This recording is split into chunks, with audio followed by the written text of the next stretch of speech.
Saudara-saudara,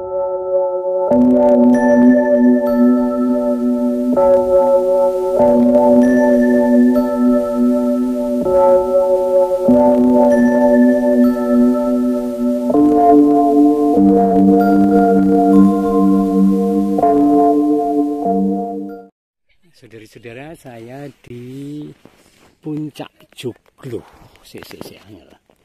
Ada di Puncak Joglo. Itu di ketinggian sekitar 350 sebenarnya, tidak terlalu tinggi.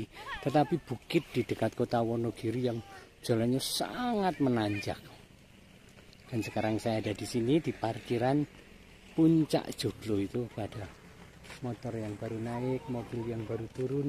Mungkin sore hari sangat indah, matahari ada di sana, sehingga tadi ketika naik saya silu dengan matahari yang hampir sejajar dengan hampir sejajar dengan mata saya ketinggiannya. Bentar.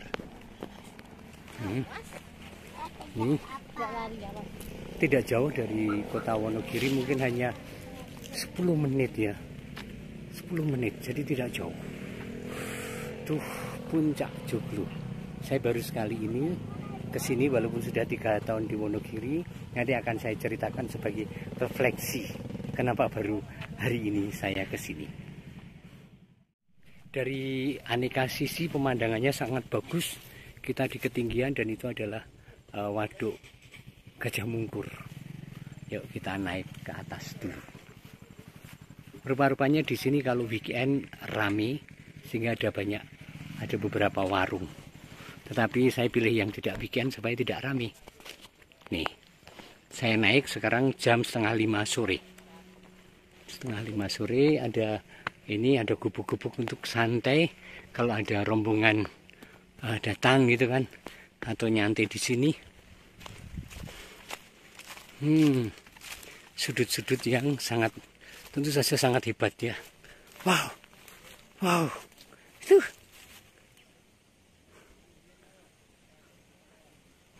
Aku mau bilang apa ya? Indah sekali. Sangat indah. Kita naik ke atas lagi yuk. Ada unda-undaannya, jadi kalaupun hujan mungkin tidak licin ya, karena sudah ada bebatuan yang ditata. Walaupun tentu saja karena dimakan usia dan juga tanah bergerak, sehingga pasti tidak serapi orang bikin bangunan. Puncak Joglo, Bumdes Sendang Pinilih. Kita naik ke atas. Asik loh. Sendirian saya. Dan hanya naik motor Beat 115 cc. Jadi motor terkecil yang ada di Honda. Dan saya hanya pakai itu. Tadi saya mencoba untuk naik tidak dengan ancang-ancang, tapi pelan, tetap kuat. Yuk kita naik. Ada warungnya juga kalau mau ngopi. Ada warungnya. Ini orang-orang baru pada naik. Saya juga mau naik. Nun nggih, De. Ningali. Wah, apik banget nggih. Indah banget. Loh. Dalam? Kula Jogja, ning jane teng Wonogiri pun 3 tahun. Ning nek do diceritani remunggah ki angel ra iso nggo motor. Jebule mboten nggih. Dalane nggih wiyar. Mbok menawi yen riyen nggih. Riyen mungkin angel nggih. Anu rusak kan sakniki pun diperbaiki. Ya, terus pinggire nggih dikei semen beton. Jadi wis. Jenengan warungan ngantos jam pinten? Nggih, paling 5:30, Pak. Oh ngaten, biasanya sonten do minggah nggih. Oh. Kunjung, Pak.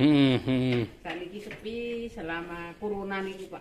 Oh, selama corona kalau niku. Oh nggih, terus sepen nggih. Nggih. Iki wiwit meneh. Nggih. Wiwit rame meneh, muga-muga nggih. Nggih, Pak. Nggih, insyaallah lah. Nggih. Bika wiwit jam pinten? Nggih, kanton enjang repot mboten panen dadak. Oh ngaten. Nggih, paling jam. Terus iki warung jenengan namung jenengan tok? Nggih. Oh, nginggil mboten enten. Oh, ngopi enten iki kopi. Mangke munggah sik nggih. Nuwun nggih. Nggih. Tak ningali mriku. Ini bangunan di bawah yang disebut joglo itu. Wow, nanti kari bareng. Oh, keren banget ono klosone barang iki. Saka Mbok D iki. Wow. Aduh, keren banget. Ini lihat. Nah, saudari-saudara, memang saya belum sampai ke puncaknya di atas saya ini, tetapi begini. Mungkin orang bertanya kenapa saya yang suka jalan dan sudah 3 tahun di Wonogiri dan juga 3 tahun di Wonogiri dan dekat dengan kota, dekat dengan pasturan, tetapi baru kali ini saya menikmati puncak Joglo yang juga menjadi tempat orang untuk gantole, untuk terjun pakai ya gantole ya. Nah, para layang. Nah, kenapa? Nah, saudari-saudara, begini. Memang salah satu keindahan, mungkin yang terindah di antara salah satu adalah puncak Joglo ini di Wonogiri. Hanya 10 menit dari kota. Saya juga hanya naik sepeda motor beat dengan jaket ala Jokowi pernah pakai. Terus setiap kali saya melewati jalan masuk ke tempat ini dari bawah sana, itu selalu orang bercerita bahwa puncak Joglo sangatlah indah, tetapi jalannya sangat sulit dan bahkan spesifikasi mobil-mobil tertentu tidak mungkin sampai ke atas. Motor 1-2 sebaiknya tidak goncengan.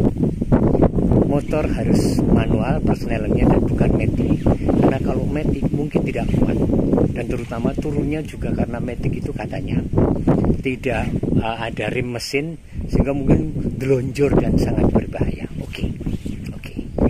Itu cukup bagi saya untuk meredam keberanian, kebangetan sebenarnya, meredam keberanian untuk berpikir sampai ke puncak Joglo. Maka selama 3 tahun saya terperangkap pada opini orang tentang sesuatu, sehingga saya tidak berani mencoba apalagi membuktikan. Saya percaya saja. Oke, 3 tahun. Nah, hari-hari ini saya kepikir, kenapa saya tidak mencobanya sampai sejauh aku mampu nanti naik. Maka kemudian saya coba. Dan pencobaan saya tanpa persiapan, sore hari 5:30 saya naik minggu yang lalu. Naik sepeda motor beat sendirian. Apa yang saya dapati? Jalannya cukup lebar. Memang ada belokan-belokan yang menikung secara tajam, yang kalau tidak hati-hati berbahaya, tetapi tidak sangat berbahaya. Maksud saya masih punya toleransi yang baik untuk didaki dengan mobil maupun sepeda motor, apapun sepeda motor itu. Bahkan saya tadi mencoba tidak usah ancang-ancang, tidak usah ngebut, tetapi pelan gitu aja, motor beat juga sampai untuk mencapai tempat yang seindah ini yang 3 tahun saya abaikan. Kemudian jalannya cukup lebar artinya untuk 2 mobil seliringan berpapasan itu tidak masalah. Dan aku lihat ternyata di atas ada desa, setidaknya 2 kelompok desa besar. Artinya ada kehidupan yang sehari-hari biasa dengan naik turun, dan ada beberapa mobil diparkir di rumah-rumah itu. Artinya sayang kalau di Wonogiri tidak ke tempat ini. Walaupun kalau naik mobil saya cenderung naik motor deh, bukan naik mobil. Yuk, aku mau naik ke puncak sana. Pesan atau pelajaran yang saya terima adalah begini. Opini itu seringkali menyesatkan, karena opini itu adalah subjektif. Seseorang berpandangan seperti itu. Tidak salah. Tetapi kalau saya mengambil langkah atau mengambil sikap hanya atas dasar opini orang, mungkin bisa keliru. Dan 3 tahun saya terperangkap pada opini tentang bahayanya jalan naik ke puncak Joglo ini.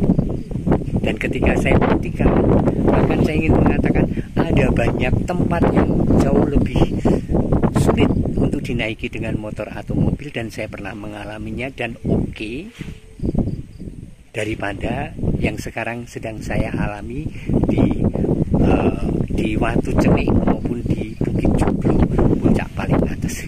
Sekarang sudah mulai dingin ini awannya. Juga poin yang kedua, kalau saya adalah seorang pemimpin dan saya memberi penilaian dan bahkan penghakiman seseorang atas dasar opini atau informasi orang lain, hati-hati. Sangat mungkin saya keliru. Maka kalau Anda juga pasti pemimpin kepala keluarga, memimpin teman-teman di kantor, memimpin apapun, jangan pernah berhenti pada opini, tetapi kenalilah seseorang, kepadanya Anda mengambil keputusan dan kebijakan karena Anda punya otoritas. Untuk siapapun.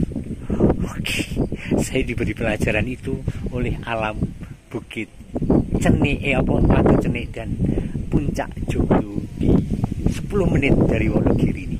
Keren. Tuhan memberkati Anda dan keluarga, Bapak dan Putra Roh Kudus. Amin. Lho kok cepet, Ding? Oh, ning mateng to nggih? Mateng nggih. Lah kok jenengan takon Nyonya ki piye? Mboten napa-napa, kok piyambakan ngoten nggih. Nggih, pancen piyambak. Nggih. Kok sekalian mriki. Oh, nggih nggih. Wedi minggahe Nyonya kula. Oh, nggih. Nggih, wedi nek ketinggian. Nggih, mulane ben dhewe wae. Nggih. Nuwun nggih. Di puncak Joglo saya menikmati hidangan dari warung, kopi pahit dan indomie telur, sambil menikmati pemandangan sore.